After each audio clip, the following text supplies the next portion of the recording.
All right, Kevin back with you for another episode of the $1 Million Relationships Podcast. And today I'm here with Scott Kelly. Scott, welcome. So awesome to have you on the show today.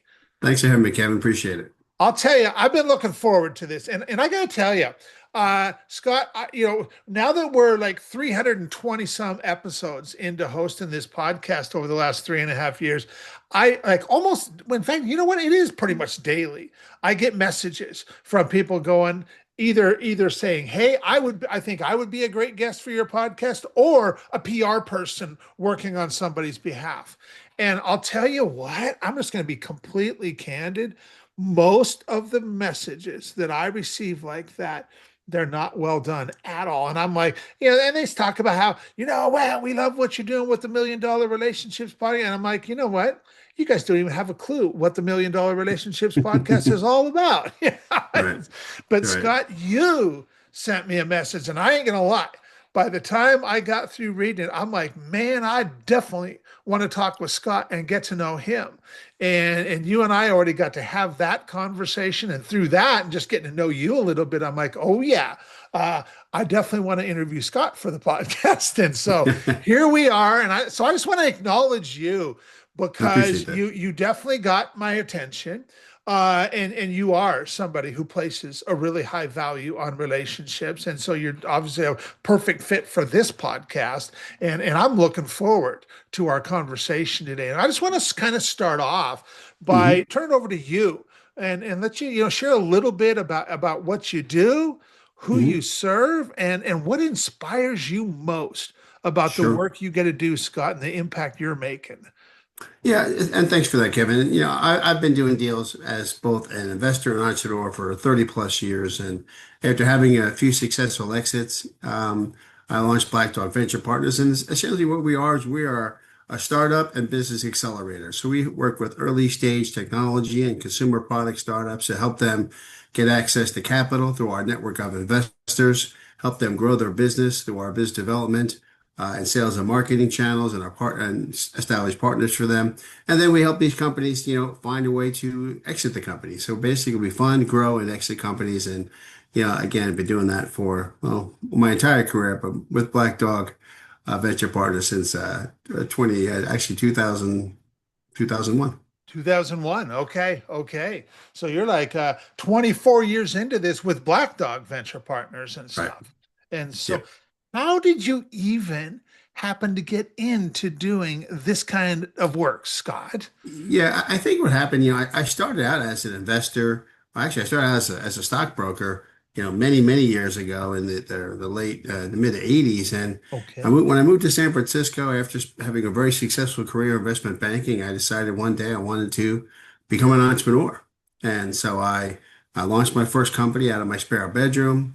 A few years later, we exited that company. I did it two more times up until 2000. And so I love building things and building companies. And, that's what inspires me to do what I do today is after, having that own success, the ups and downs, the trials, tribulations, the ramen budget, to be successful, I'm inspired every day by entrepreneurs trying to do the same thing. Yeah. Yeah. I was checking out your websites when preparing for the interview, and actually I was checking them out before we even spoke the first time around. And you do these events, and you do them Hmm. virtually, and you also do them Hmm. in person. In fact, I know you've got a couple of virtual events, one coming up next month, one the following month, and you've Yep. also got a live event coming up in Nashville and stuff. Why don't Yep. you talk a little bit about these events that you host? Because it's Yeah, very unique. I launched VC Fast Pitch about 13 years ago, and honestly, the reason why I did it is I went to a pitch event. It was terrible. The Okay. entrepreneurs were speaking to the entrepreneurs were not speaking to people that were had the ability or interest in investing in early stage private companies, and so I decided to launch VC Fast Pitch. And what we do is we've hosted 60 plus events around the country at different venues. We do a monthly event. In fact, we have our next online VC Fast Pitch on November 13th. Okay. Um, Next year, we'll be doing events in Dallas, Nashville, District of Columbia. and then Los Angeles. So, and we've had some great success. We raised about $130 million for early stage companies from these events. And, we take a very pragmatic approach to it. I tell the entrepreneurs that, look, I democratize the process for you. You don't have to go through a lot of hoops to present, but what we do is we vet the investors to make sure that by the time you get on a call or you're pitching on stage, you're talking to people that actually you have the ability to invest in your company and change your life. And so we've done those events. We do some high end networking events called Investors and Innovators. We have that event coming up in Nashville in December. We actually have one in Los Angeles on November the 19th. So we try to find as many opportunities for entrepreneurs to get in front of investors, but we also do 2 to 3 webinars a month on various topics that are free to everybody so they can learn about how to do things like build your pitch deck, how to build relationships, how to, grow their business. And so we make sure we empower the entrepreneurs, to be successful in their business and then also be successful in their fundraising. Yeah, yeah. So do you essentially, I'm complete outsider. So if a question, I might demonstrate my real lack of knowledge around this. Mhm. But so do you essentially have two clients, which are the investors and the founders who are looking to raise capital? Or what does that actually look Yeah, like, so Scott? typically what happens is obviously the investors want to come to the events because they get quality deal flow, quality companies that have been Yeah. coached and vetted by me and my team. The entrepreneurs want to get in front of investors. So primarily our work is with entrepreneurs. So we help Okay. them prepare to be in front of investors from creating their pitch deck to helping them practice their presentations and their pitches to getting them opportunities to pitch live. And then we also help with business development and other areas. Now, on the investor side, we do work with investors because we invest with them or we recommend companies to them. And we've built the relationship. We have 13,000 investors that I've done some transaction with over the last 30 years. And so, they know who I am. They know we only take on a couple of projects at a time. And we try to give them a real efficient way to get quality companies that they can look at. Okay, very good, very good. And so, who is the ideal kind of company that you can help most, Scott? Yeah, I tell people because we work early stage. So again, we want to work with founders that have grit, that are willing to go hungry and go without. Because being an entrepreneur is a rough business. Raising capital is a very rough business. So, we want founders that typically they're slightly beyond ideas. Not to say we can't help them with an idea, but if they have just an idea, it's got to be fully vetted and fully thought out. And those companies are typically, technology companies like software or hardware companies. We do a little bit of biotech, and then obviously consumer product companies, people that have a product or service they can sell. But at the end of the day, when you're talking early stage companies, it's almost always about the founder and the founder team. And those are really the things that we look at in every company we want to work with or get involved with. Okay, okay, very good, very good.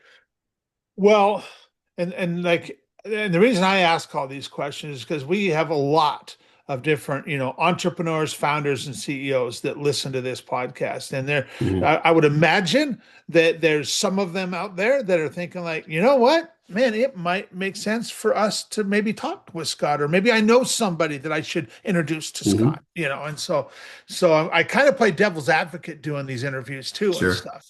And if you are listening to this right now and you are kind of thinking that, I will not leave you hanging. I will make sure we get you contact information and way to follow up with Scott if that's something you feel is in alignment for you and stuff.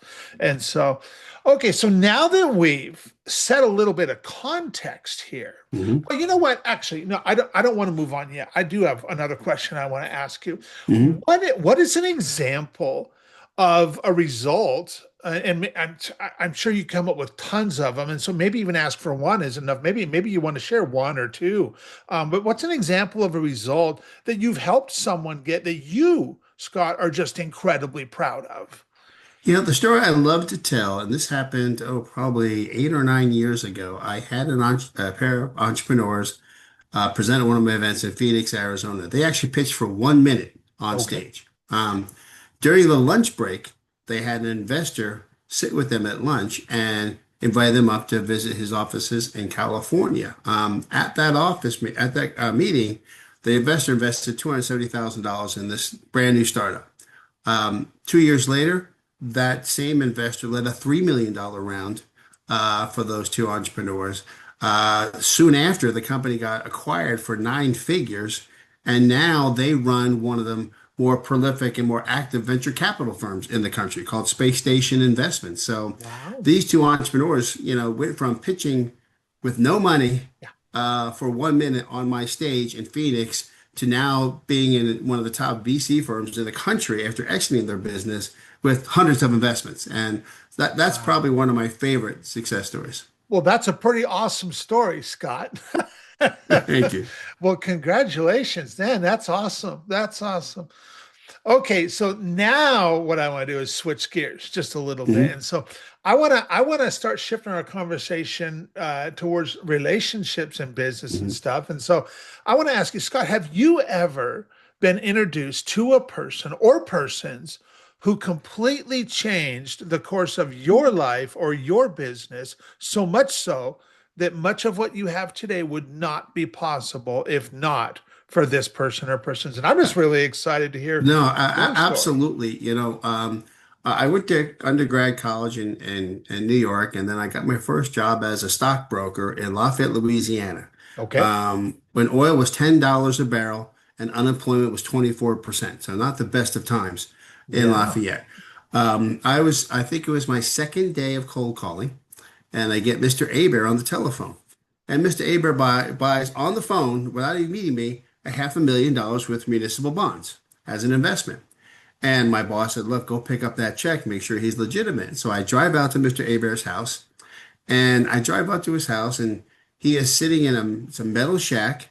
He is in his rocking chair, whittling his wood, not the best dental work. And after meeting with him for about an hour, he gives me a check for $2 million.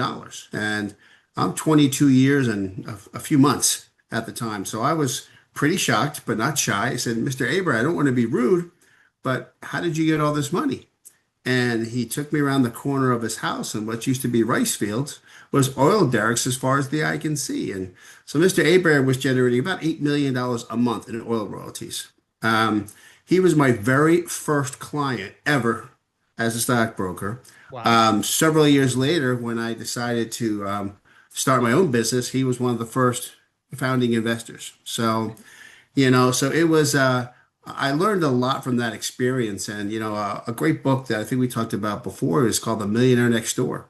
Oh, And yes. it really talks about affluence versus pseudo affluence. Yeah. And Mr. Abair didn't drive a fancy car, Mm. didn't have a fancy house, but had the financial wherewithal to do really anything he wanted. And I learned a lot from that experience. In fact, I read that book before I started my first week in the business, and after I closed that deal, I went up to Georgia State University and introduced myself to George Staley, the author of that book. So that was probably one of the best relationships I had. Obviously, at 22, it it significantly impacted my life that day, and For to sure. this day is why I do what I do. Wow. Wow. And he even came back to invest in you later Yep, as well and stuff. exactly. And wow, wow, wow. So you met him when you were 22. So that was a number of years ago. Mhm. So what are some other things that have transpired as a result of the relationship that the two of you have had all these years that hands down would have never happened if not for that relationship? Well, I think it all comes down to being open to all the opportunities, Yeah. not judging a book by its cover. I could have driven by Mr. Abair's house, looked at it, turned around, and went back to my office with the tail between my legs. But sometimes and entrepreneurs have to learn this.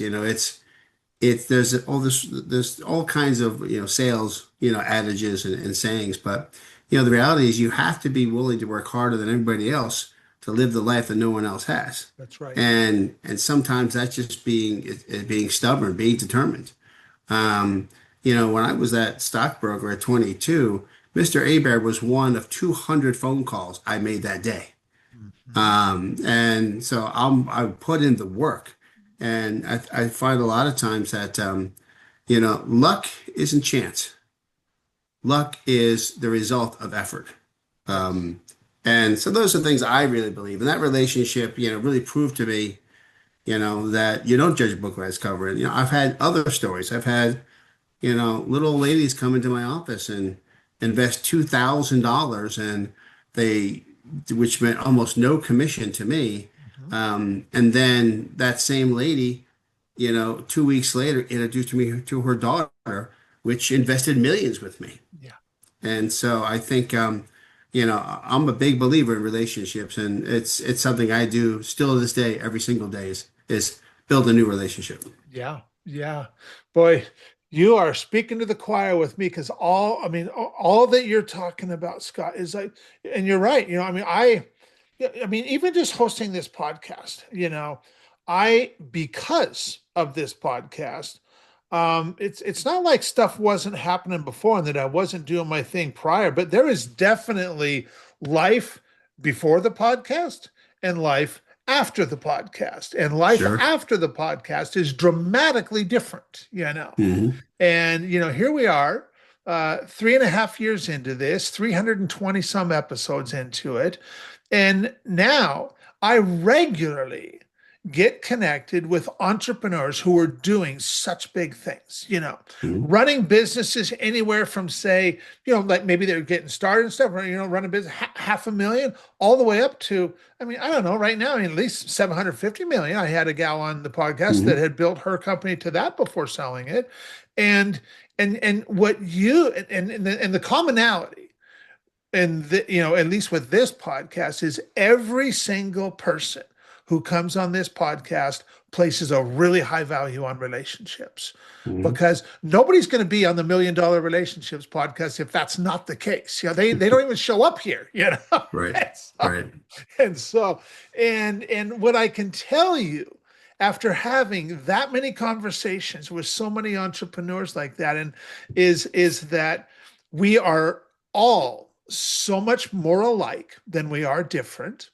Hmm. And we're all doing the best we can with what we got and stuff. Yep. And like you said, to like put somebody into a bucket because of whatever, or to even put them on a pedestal because of whatever, that, oh my gosh, they run a company that's so much bigger than anything I've ever done. You know Right. what? They're people just like us. And Absolutely. and they are looking, at least everybody I've had on this podcast, they are looking for real, meaningful relationships with like-minded people. That's what they're all looking for. Sure. And Absolutely. so, when we just show up and be us, and be able to just show up using our God-given gifts and abilities to be of service to those people around us, I'll tell you what, man, we get the red carpet rolled out for us. And so, and so, um, what what is your vision for your company going forward from here, Scott? That's an interesting question. I tell people I have unsuccessfully retired twice. Uh-huh. I moved to Florida about 3 years ago and thought I was going to retire. And my second unsuccessful retirement. And yeah, after a very brief period of time, I said, what am I going to do? I'm a lousy golfer. I can't fish every day. What am I going to do? And so what keeps me going is continuing to help other entrepreneurs, Yeah, be successful yeah, and and help them define what success is for them, yeah, because success means a lot of different things to everybody you talk to, and so that's what keeps me going. That's my mission. I've had opportunities to sell this business, and at some point I will. But I don't know when, because honestly, I love what I do. Um, and that's what keeps me going. Yeah. You know what's interesting? I find so many entrepreneurs that I've interviewed for this, and even if they have sold and exited, they can't sit idle for that long. They're Right. like, man, I want to do something else. I even had a friend of mine a couple of years ago. He did have it, sold his business, had a great exit, and he was so restless after 2 years of having sold that. He's like, Kevin, he's like, man, I just feel like, man, I'm just missing. I want to do my next thing. And I just want to figure out what my next thing is. And I just want to Right. be a productive member of society, you know? Yeah. It's It's a blessing and a curse. yeah, So yeah. And I know that's kind of how I feel too, is that I just love doing what I do. I love the people I get to interact with, and I mean, I turned 60 this year, and I mean, retirement per se is not even on my radar, I mean, I'm, no. I'm pretty much living life, like I want to live it now. In fact, Yep. you know what? I am live. I mean, I'm a husband. I'm a father to 7 kids. I'm currently grandfather to six. March will be grandfather to seven. Awesome. And I get to have plenty of time to not just be that entrepreneur who Mhm. provides for his family, but be the entrepreneur who's also present as Yeah. the husband, as the father, as the grandpa, Yeah. and I get to have And it that and all. that was a blessing to me too. I mean, I had the opportunity to raise my two boys, become successful men with successful careers, and now I get to enjoy the pride in that and the fruits of what I'm doing today. Yeah, absolutely. Well, Scott, for anybody, well, no. So first of all, I want to just leave with you. Is there anything that you feel led to share before we call it a wrap and stuff? Well, I always just tell to the entrepreneurs listening today, a few things is that be passionate about what you're doing, work harder than everybody else, and don't give up. Because the reality is the ones that don't give up are the ones that have the best likelihood of success. So, be a sponge, find mentors, find coaches, align yourself with smart people, align yourself with people smarter than you. Yeah, Don't be the smartest guy in the room because, quite frankly, you're in the wrong room. yeah, But, at the end of the day, being an entrepreneur is hard work, but it creates a life and an opportunity to live your dreams and live life on your terms. So just yeah. continue to work hard, everybody. Absolutely, absolutely.